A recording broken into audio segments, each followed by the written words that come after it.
Well, Mr Chair, it's interesting standing in this House and talking economic development, and immediately you see the juxtaposition on the opposition side of the House, where once again we're seeing the Green Party absolutely opposed, in this case, to a convention centre, but fortunately in almost every form of economic development. Meanwhile, their friends in the Labor Party desperately try and pretend they're in favour of economic development by rerunning the same load of rubbishy whiffle-waffle that they've been running for the last 13 years, but ultimately completely against economic development, Mr Speaker. And I have a few examples of proving that the Labor Party and the Green Party are against economic development. Just a few examples. For example, their opposition to the Hobbit movies, which have just wrapped up production in New Zealand, which wouldn't have happened under a Labor-Greens coalition. Their opposition to all resource management law changes, Mr Speaker, that have helped speed up investment decisions and will help speed up more, Mr Speaker. Their opposition to all these roading projects around the country. The opposition, as we've heard, to the Auckland Convention Centre.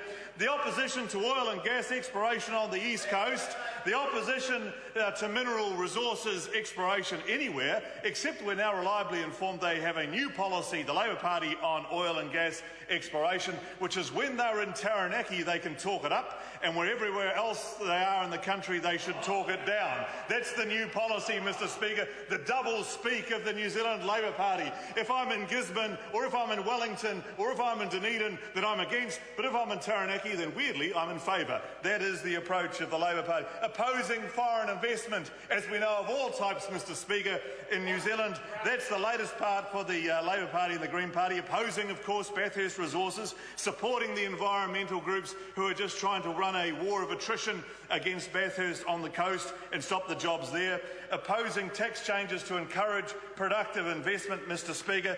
Opposing aquaculture reform, that's another one that they are deeply opposed to, Mr Speaker. All these things around the country that this government is working on to encourage jobs and growth in the regions. And what they're in favour? Oh, they're in favour of woolly stuff which says we should just hug the regions and say we're doing better, Mr Speaker. Well, this government is focused on a whole range of initiatives, including the ones I have listed.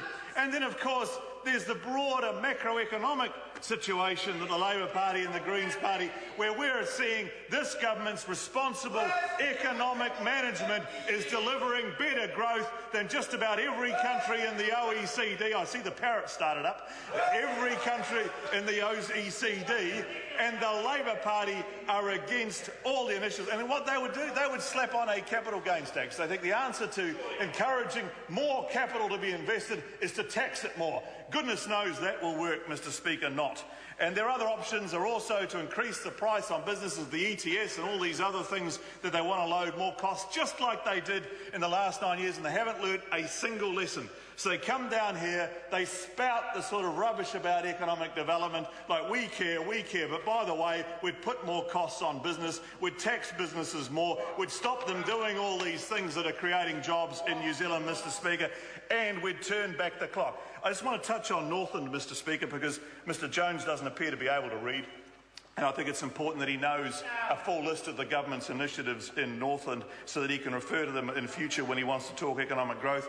Ultra-fast broadband in Whangarei, rural broadband throughout Northland, increased youth guarantee places, expanding trades and services academies. We've developed the New Zealand apprenticeships, which are very popular in Northland. We've been refocusing North Tech on skills for the region. We've been lifting Māori school leaver achievement. We've been arranging the petroleum block offers in Northland, the minerals exploration, reforming the aquaculture market to allow more aquaculture in Northland, Mr Speaker. We've also been building the Puhoi to Wellsford Road of national significance, Mr Speaker. We've been encouraging the leveraging of the cultural and asset base for the Māori community in Northland, Mr Speaker. And most of all is we're not saying to, as the local MPs up there are saying, oh, well, you shouldn't do mineral and gas exploration up there, you should do it over in Western Australia, Mr Speaker. We're saying we're prepared to do that up north. We're also supporting the agricultural sector with the Primary Growth Partnership. All these things happening in Northland, Mr Speaker, rather than just a few platitudes, which are the specialty of Mr Robertson and Mr Jones. Run around with a few platitudes and pretend you're interested in economic development. This government is doing economic development, and remember, they're opposing the jobs. Mr. Speaker. Dr. David Clark. Well, thank you. That clearly was desperate stuff.